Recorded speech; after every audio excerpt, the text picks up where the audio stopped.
ওম শান্তি 17/1/2024 প্রাতঃমুরলি ওম শান্তি বাপদাদা মধুবন। বাবা বলেছে, মিঠে বাচ্চে, বাবাকে খুব ভালোবেসে ইয়াদ করতে থাকো, শ্রীমতে সদা চলো, পড়ার ওপর পুরো অ্যাটেনশান দাও, তাহলে তোমাকে সবাই রিগার্ড দেবে। তো বাবাকে যদি আমরা খুব ভালোবেসে ইয়াদ করি, শ্রীমতে চলতে থাকি আর পড়াটার উপর খুব অ্যাটেনশান দিই, তাহলে আমাদের সবাই রিগার্ড দেবে। প্রশ্ন, অতীন্দ্রিয় সুখের অনুভব কোন বাচ্চাদের হতে পারে? উত্তর, 1. যে দেহি অভিমানী থাকে। इसके लिए जब किसी से बात करते हो, তো যে দেহি অভিমানী থাকে সে যখন কারোর সাথে কথা বলবে বা বোঝাবে, তো ভাবো আমি আত্মা ভাইয়ের সাথে কথা বলছি। ভাই ভাইয়ের দৃষ্টি পাক্কা করলেই দেহি অভিমানী হতে থাকবে। 2. যার নেশা আছে যে আমি ভগবানের স্টুডেন্ট, সেই অতীন্দ্রিয় সুখের অনুভব করতে পারবে। তো যে দেহি অভিমানী থাকে আর যার সদা নেশা থাকে আমি ভগবানের স্টুডেন্ট, তারই অতীন্দ্রিয় সুখের অনুভব হয়। গীত কন আয়া মেরে মনকে দুয়ারে। ওম শান্তি। বাবা বসে বাচ্চাদের বোঝায়। অন্য কোনো সংস্থায় এইরকম বলে না যে বাবা বাচ্চাকে বোঝায়। বাচ্চারা জানে বরাবর সব বাচ্চাদের বাবা একজনই, সবাই ব্রাদার। সেই বাবার থেকে নিশ্চয়ই বাচ্চারা বর্ষা পায়। চক্রের ওপরও তোমরা ভালোভাবে বোঝাতে পারো যে এখন হলো সঙ্গম, যখন মুক্তি আর জীবন মুক্তি পাওয়া যায়। তোমরা বাচ্চারা জীবন মুক্তিতে যখন যাবে, তো বাকি সবাই মুক্তিতে যাবে। সদ্গতিদাতা, লিবারেটার, গাইড সেই বাবাকেই বলা হয়। রাবণ রাজ্যে কত ঢের মানুষ। রামরাজ্যে এক আদি সনাতন দেবী দেবতা ধর্ম ছিল। তাদের আর্য আর অনার্য বলা হয়। आर्यरा হয় শুধরে হুয়ে আর অনার্য না শুধরে হুয়ে কো কাহা যাতা है। যারা শুধরে হয় না তাদের অনার্য, আর যারা শুধরে হুয়ে তাদের আর্য বলা হয়। এর অর্থ কেউ জানে না যে যারা শুধরানো ছিল তারা আবার অনশুধরে कैसे बने। আর্য কোনো ধর্ম ছিল না। শুধরে হুয়ে এ দেবতায় থে, দেবতারাই ছিল যাদেরকে শোধরানো হয়েছিল। আবার 84 জন্ম পরে তারাই আনশুধরে বানতে হে, আবার খারাপ হয়ে যায়। যে উঁচু থেকে উঁচু পূজ্য ছিল তারাই আবার পূজারী হয়ে যায়। হামসো কা অর্থ বাবাই বোঝায়। হামসো মানে আমরাই সেই দেবতা ছিলাম, পূজ্য ছিলাম, আবার আমরাই পূজারী হয়ে গেছি। সিঁড়ির ওপর বোঝানো খুব সহজ। এরকম না আত্মাই পরমাত্মা বা পরমাত্মাই আত্মা, না, এটা তো বিরাট নাটক। তোমরা জানো আমরাই পূজ্য ছিলাম, আবার আমরাই পূজারী হয়েছি। অর্থাৎ হামসো দেবতা, ফির হামসো ক্ষত্রিয়, ফির বৈশ্য শূদ্র। ভই সিঁড়ি তো নিশ্চয় নিচেই নামবে না, এটাই হিসাব। 84 জন্ম কে নেয়? বাবা বলে তোমরা নিজের জন্মকে জানো না, আমি তোমাদের বলি। এটা হলো চক্র। সেই চক্রে আমরাই সেই দেবতা ছিলাম, আমরাই ক্ষত্রিয় হই। 21 জন্ম তো নামি গ্রামী। মানুষ তো এই কথাগুলোকে জানেই না, তমপ্রধান। এখন তোমাদের বাচ্চাদের মধ্যে সারা নলেজ আছে, কিন্তু মুশকিলই কেউ বোঝে এগুলো। তবেই তো বলে কোটির মধ্যে কেউই এই জ্ঞান এসে নেবে আর দেবতা ধর্মের হবে। এতে আশ্চর্য হওয়ার কোনো ব্যাপার নেই। চক্রের ওপর বোঝানো সহজ যে এটা সত্যযুগ, এটা কলিযুগ। কারণ সত্যযুগে খুব অল্প মানুষ থাকে, গাছটা মানে কল্পবৃক্ষটা ছোট হয়, তারপরে বৃদ্ধিকে পায়। এই ঝাড়ের কথা কেউ জানে না। আর ব্রহ্মার কথাও মুশকিল কেউ বোঝে। বলো ব্রহ্মা মুখ বংশাবলী, ব্রাহ্মণ তো অবশ্যই চায় না। ব্রহ্মাও হলো অ্যাডাপ্টেড বাচ্চা। দুনিয়ায় যে ব্রাহ্মণ তারা তো কুক বংশাবলী, আর এই ব্রাহ্মণ হলো মুখ বংশাবলী। তো এটা হলো পরায়া রাবণ রাজ্য। বাবাকে এসে রামরাজ্য স্থাপন করতে হয়, তো কারো মধ্যে তো সে প্রবেশ করবে না। দেখো এই ঝাড়ের একদম লাস্টে এসে এই ব্রহ্মা দাঁড়িয়ে আছে। এই ঝাড়েরও এখন জর্জরীভূত অবস্থা হয়ে গেছে। বাবা বলে আমি অনেক জন্মের অন্তেরও অন্তের জন্মে এই ব্রহ্মার তনে প্রবেশ করি। এটা তার অন্তিম 84 নাম্বার জন্ম, তপস্যা করছে। আমরা ব্রহ্মাকে ভগবান বলি না, দুনিয়ার মানুষ তো ভগবানকে সর্বব্যাপী বলে ঠিককার ভিতরে বলে দিয়েছে, তাই নিজেরাও একদম ঠিককার হয়ে গেছে। দেবতাদের তো ব্যাপারই একদম আলাদা। এখন তোমরা পড়ে এই দেবতার পথ পাচ্ছ, কত উঁচু পড়া এটা। এই দেবতাদের ভগবান ভগবতীও বলে, কারণ তারা পবিত্র, আর স্বয়ং ভগবান দ্বারাই এই ধর্মের স্থাপনা হয়েছে, তো নিশ্চয় ভগবান ভগবতীই হওয়া চাই। কিন্তু তাদের বলা হয় মহারাজা মহারানী। বাকি শ্রী লক্ষ্মী নারায়ণকে ভগবতী ভগবান বলাও অন্ধশ্রদ্ধা, কারণ ভগবান তো একজনই না। তোমরা শিব আর শঙ্করকেও আলাদা করে বলো। এর ওপর মানুষ বলে এরা তো দেবতাদেরও উড়িয়ে দেয়। তোমাদের বুদ্ধিতে তো সারা চক্র আছে, কিন্তু যারা মহারথী তারাই ভালোভাবে বোঝাতে পারে। অনেকেই আছে যারা ভালো শোনে কিন্তু বুদ্ধিতে তাদের বসে না, তো তারা কি হবে? পায় পয়সার দাস দাসী হবে। আগে গিয়ে তোমরা সাক্ষাৎকার করবে, কিন্তু সেই সময় কিচ্ছু করতে পারবে না। তো আমাদের সাক্ষাৎকার হবে, আমরা কে কী পদ পাবো, কিন্তু সেই সময় তো আর আমরা কিছু করতে পারবো না পুরুষার্থ। টাইম শেষ হয়ে যাবে, তখন আর কি করবে? তাই বাবা সাবধান করতে থাকে। কিন্তু সবাই যে উঁচু চড়ে যাবে এটাও তো হতে পারে না। বর্তন সাফ নেই হে, অনেকের বুদ্ধিরূপী বাসন পরিষ্কার নেই, বুদ্ধিতে কিচড়পট্টি ভরা হুয়া আছে। এতে পুরুষার্থ খুব ভালো চাই।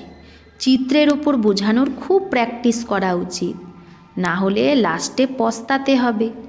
এই আত্মার ফুড ভোজন পাচ্ছ তোমরা, এটা তো সবাইকে বোঝানোরই কথা। ভয় পাওয়ার কোনো ব্যাপার নেই। বড় বড় স্থানে প্রদর্শনী মিউজিয়াম হলে তোমাদের নাম হতে থাকবে। বাবা বলেছিল সবার কাছ থেকে ওপিনিয়ন লেখাও, সেটাও ছাপানো উচিত। বাচ্চাদের খুব সার্ভিস করতে হবে, এতে যাঞ্চও অনেক করতে হবে যে যাকে বোঝাচ্ছি সে বুঝছে না বুঝছে না। এটা হলো নতুন দুনিয়া, এটা হলো পুরানো দুনিয়া, এইভাবে বোঝাও। এটা তো যে কেউ বুঝতে পারবে, শুধু টাইমটা মানুষ লম্বা করে দিয়েছে দুনিয়ার, তাই মানুষ কনফিউজড হয়ে আছে। প্রথমে বাবার পরিচয় দিতে হবে। যারা দেহি অভিমানী হয়ে থাকে, অতীন্দ্রিয় সুখ তারাই অনুভব করতে পারে। শুধু ভাষণ দিলে কাজ হবে না, যখন ভাষণ করো তাও বোঝা উচিত যে আমি আত্মা, ভাইকে বোঝাচ্ছি।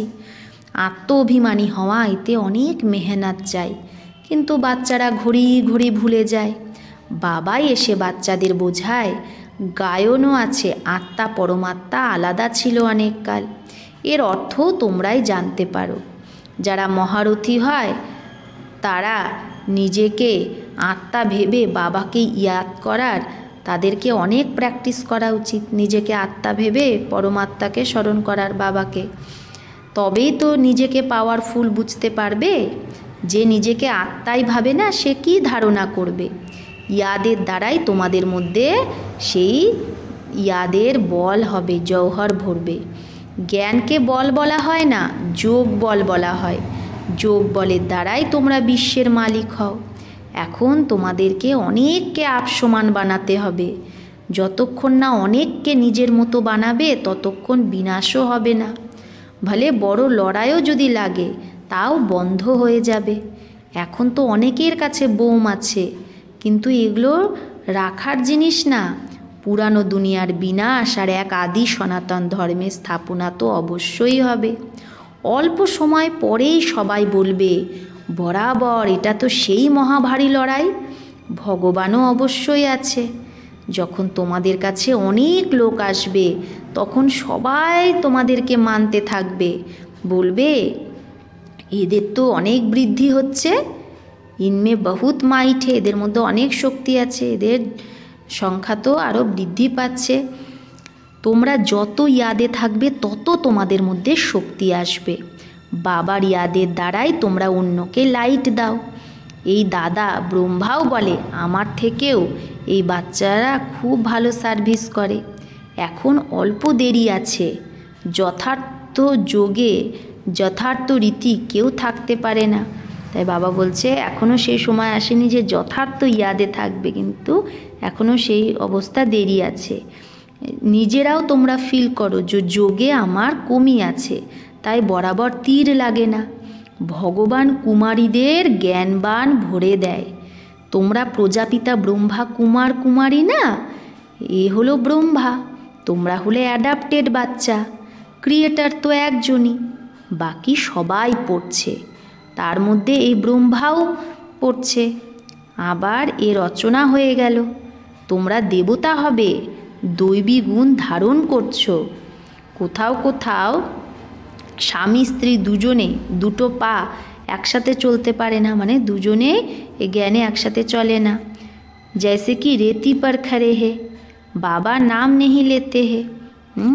তো বাবা এরকম নাম নেয় না, না হলে বোঝা উচিত যে বাবা তো সত্যি কথাই বলছে। বাচ্চারাও একে অপরের স্বভাবকে জানতে পারে। জিনকা আপস মে কাম রহতা হে, যে যাদের নিজেদের মধ্যে কাজ থাকে তারা তো একে অপরের স্বভাবকে জানে। বাচ্চারা বোঝে আমরাই সিরতাজ ছিলাম, মালিক ছিলাম, এখন আবার হচ্ছি। প্রথমে তোমরা কাউকে বোঝাও তো তারা মানার জন্য তৈরিই থাকে না, তারপরে ধীরে ধীরে বোঝে। এতে বুদ্ধি খুব চাই, আত্মার মধ্যেই বুদ্ধি আছে। আত্মা সৎ চিৎ আনন্দস্বরূপ। এখন তোমাদের বাচ্চাদের দেহি অভিমানী বানানো হয়। যতক্ষণ না বাবা আসে ততক্ষণ কেউ দেহি অভিমানী হয় না। এখন বাবা বলে আত্ম অভিমানী ভব, মামেকম ইয়াদ করো তো আমার থেকে শক্তি পাবে। এই ধর্ম খুব শক্তি দেয়, সারা বিশ্বের উপর রাজ্য করো, কম কথা কি? তাহলে এই ধর্ম, এই আদি সনাতন দেবী দেবতা ধর্ম সারা বিশ্বের উপর রাজ্য করে, তো এটা কম কথা? তোমরা শক্তি পাও বাবার সাথে যোগ লাগালে। এটা হলো নতুন কথা, যেটা ভালোভাবে বোঝাতে হয়। আত্মাদের বেহদের বাবা হলো শিব, সে নতুন দুনিয়ার রচয়িতা। তো শিবের অকুপেশনকে বোঝাও যে সে কী করে। শ্রীকৃষ্ণ জয়ন্তী আর শিব জয়ন্তী দুটোই মানুষ মানায়। এখন দুজনের মধ্যে বড় কে? উঁচু থেকে উঁচু নিরাকার। সে কি করেছে যে শিব জয়ন্তী মানানো হয়? আর কৃষ্ণই বা কী করেছে? লেখাও আছে যে পরমপিতা পরমাত্মা সাধারণ বয়স্ক তনে এসে স্থাপনা করে। অনেক প্রকারের মতান্তর আছে, শ্রীমত তো একটাই, যার দ্বারা তোমরা শ্রেষ্ঠ হও। মানব মতের দ্বারা শ্রেষ্ঠ কি করে হবে? এই ঈশ্বরীয় মত তোমরা একবার সঙ্গমেই পাও। দেবতারা তো মত দেয় না, মানুষ থেকে দেবতা হয়ে গেছো, ব্যাস খালাস। তাহলে যখন আমরা দেবতা হয়ে যাই মানুষ থেকে, তখন খালাস, তখন আমাদের আর মত দেওয়ার দরকার হয় না। সেখানে গুরু আদিও করে না সত্যযুগে, এখানে মনুষ্য মত নেয় গুরুর, মানুষ গুরুর মত নেয়। তো যুক্তি দিয়ে বোঝাতে হবে আমরা হলাম রাজযোগী। হঠযোগী কখনো রাজযোগ শিখাতে পারে না, সেটা তো হলো নিবৃত্তি মার্গ। তীর্থে প্রবৃত্তি মার্গ वालों को ही जाना है।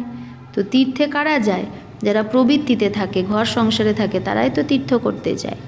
তোমাদের বাচ্চাদের কোনো কথায় কনফিউজড হলে চলবে না। এই ড্রামা বানায়া যেটা রিপিট হতে থাকে, তোমাদের সার্ভিসও কল্প আগের মতোই হচ্ছে। ড্রামায় তোমাদের পুরুষার্থ করায়, সেটাও তোমরা করো কল্প আগের মতোই। যেরকম পুরুষার্থ করেছিলাম সেরকমই করি। পুরুষার্থ যে করে তার চলন থেকেই তোমরা বুঝতে পারো। তবেই তো প্রদর্শনীতে গ্রুপ দেখে গাইড দেওয়া হয়, যাতে ভালোভাবে বোঝাতে পারে, তাই না? প্রদর্শনীতে গাইডও তাকেই রাখা হয়, সেই রকম গ্রুপকে, যারা ভালোভাবে বোঝাতে পারে। পড়ানে वाला बाप तो अच्छी रीति जानते हैं। তো যে পড়াচ্ছে সেই বাবা তো ভালোভাবে জানে। তো বাবা তো কে কীরকম ধারণা করে সেটা সবই জানে, আর চলন দেখেও বোঝা যায়। তাই বাবা বলছে, বাবা আমাদের কত বিশাল বেহদের বুদ্ধি বানায়। তোমাদের নেশা থাকা উচিত যে আমরা কার সন্তান। ভগবান আমাকে পড়ায়। কেউ যদি না পড়তে পারে তো ভাগ যাতে হে, চলে যায়। ভগবানও বোঝে যে আমার বাচ্চা না। তোমরা দেখো, ভগবানের বাচ্চা পড়তো, আবার চলে গেছে। আবার যদি কিছু বুঝতে পারে তো আবার বাবার কাছে এসে পড়া শুরু করে দেয়। আবার যোগে ভালোভাবে যদি থাকে তো উঁচু পদ পেতে পারে। বুঝবে, বরাবর আমি টাইম অনেক ওয়েস্ট করেছি, যে এইরকম স্কুল আমি ছেড়ে দিয়েছি। এখন তো নিশ্চয়ই আমি বাবার থেকে বর্ষা নেব। বাবাকে ইয়াদ করতে করতে অথবা বাবা বাবা বলতে বলতে রোমাঞ্চ খাড়া হো জানে চাহিয়ে, রোম রোম খাড়া হয়ে যাওয়া উচিত। বাবা আমাকে উঁচু পদ প্রাপ্ত করাচ্ছে, আমরা কত ভাগ্যশালী। ঘড়ি ঘড়ি বাবার ইয়াদ যেন থাকে। ডাইরেকশানে চলতে থাকো, তাহলে তুমি অনেক উন্নতি পাবে। তাই বাবা বলছে, যদি ঘড়ি ঘড়ি বাবার ইয়াদে থাকো, ডাইরেকশানে চলো, তো তোমার অনেক উন্নতি হবে। আর তাকে সবাই রিগার্ডও খুব দেবে। বাবা বলে, যে পড়বে তার সামনে, যে পড়বে না সে মাল বোঝাই করবে, ভারী ঢোয়েঙ্গে। দেহ অভিমান বালেকো, যে দেহ অভিমানে থাকে তার মধ্যে দৈবী গুণ ধারণাই হতে পারে না। তোমাদের চেহারা ফার্স্ট ক্লাস হওয়া উচিত। বলে অতীন্দ্রিয় সুখ তাদেরই জিজ্ঞেস করো, জিনোকো ভগবান পড়াতে হে, যাদের ভগবান পড়ায়। কত পড়ার উপর অ্যাটেনশান দেওয়া উচিত আর শ্রীমতে চলা উচিত। তোমাদের যোগের শক্তি দ্বারাই বিশ্ব পবিত্র হয়ে যায়। তোমরা যোগের দ্বারা বিশ্বকে পবিত্র বানাও। কামাল না? গোবর্ধন পাহাড় কো আঙ্গুলি पर उठाना है। তো গোবর্ধন পাহাড়কে কি করতে হবে? এই আঙ্গুলে, এই এক আঙ্গুলে ওঠাতে হবে। তার মানে কি, এই কলিযুগ রূপী এই পাহাড়টাকে আমাদের কি সত্যযুগে পরিণত করার জন্য এক অঙ্গুলি সহযোগ দিতে হবে, পবিত্রতার সহযোগ দিতে হবে। এই ছি ছি দুনিয়াকে যারা পবিত্র বানায় তাদেরই তো নিশানি এই আঙ্গুলের ওপর গোবর্ধন পাহাড়ের যে নিশানি, সেটা কাদের নিশানি? যারা আমরা এই ছি ছি দুনিয়াকে পবিত্র বানিয়েছি। अच्छा, मीठे मीठे सिकिलधे बच्चों प्रति माता पिता बाप दादा का याद प्यार और गुड मॉर्निंग। रूहानी बाप की रूहानी बच्चों को नमस्ते। हम रूहानी बच्चों की रूहानी माता पिता बाप दादा को याद प्यार, गुड मॉर्निंग और नमस्ते नमस्ते नमस्ते। शुक्रिया बाबा, आपको लाख लाख शुक्रिया। ধারণার জন্য মুখ্য সার। 1. সত্য জ্ঞানকে বুদ্ধিতে ধারণ করার জন্য বুদ্ধিরূপী এই পাত্রকে পরিষ্কার স্বচ্ছ বানাতে হবে। ব্যর্থ কথাকে বুদ্ধি দিয়ে বের করে দিতে হবে। ব্যর্থ কথাকে বুদ্ধি থেকে বের করে দিতে হবে। 2. দৈবী গুণকে ধারণা আর পড়ার উপর পুরো অ্যাটেনশান দিয়ে, দৈবী গুণের ধারণা আর পড়ার উপর পুরো অ্যাটেনশান দিয়ে অতীন্দ্রিয় সুখের অনুভব করতে হবে। সদা এই নেশাতেই থাকতে হবে যে আমি ভগবানের বাচ্চা, সেই আমাকে পড়ায়। বরদান। নিশ্চয়ের ফাউন্ডেশন দ্বারা সম্পূর্ণতা পর্যন্ত যে পৌঁছায় সেই নিশ্চয় বুদ্ধি নিশ্চিন্ত ভব। নিশ্চয়ের ফাউন্ডেশন দ্বারা সম্পূর্ণতা পর্যন্ত যে পৌঁছায় সেই নিশ্চয় বুদ্ধি নিশ্চিন্ত ভব। নিশ্চয় এই ব্রাহ্মণ জীবনের সম্পূর্ণতার ফাউন্ডেশন। আর এই ফাউন্ডেশন যদি মজবুত থাকে তো সহজ আর তীব্র গতিতে সম্পূর্ণতা পর্যন্ত পৌঁছানোও নিশ্চিত হয়ে যায়। যে যথার্থ নিশ্চয় বুদ্ধি সে সদা নিশ্চিন্ত থাকে। যথার্থ নিশ্চয় হলো নিজের আত্মস্বরূপকে জানা, মানা আর সেই অনুসারে চলা। আর বাবা যেরকম সেই রূপে পার্ট বাজা রহে হে, সেই রূপেই বাবা পার্ট বাজাচ্ছে, সেই রূপকে যথার্থ জানা। এই রকম নিশ্চয় বুদ্ধি বাচ্চারাই বিজয়ী হয়। তাহলে যে নিজের আত্মস্বরূপকে জানে, মানে আর সেইভাবে চলে, আর বাবা যেরকম সেই রূপে যে রূপে বাবা পাঠ বাজাচ্ছে তাকে যথার্থ জানে, সেই নিশ্চয় বুদ্ধি বাচ্চাই বিজয়ী হয়।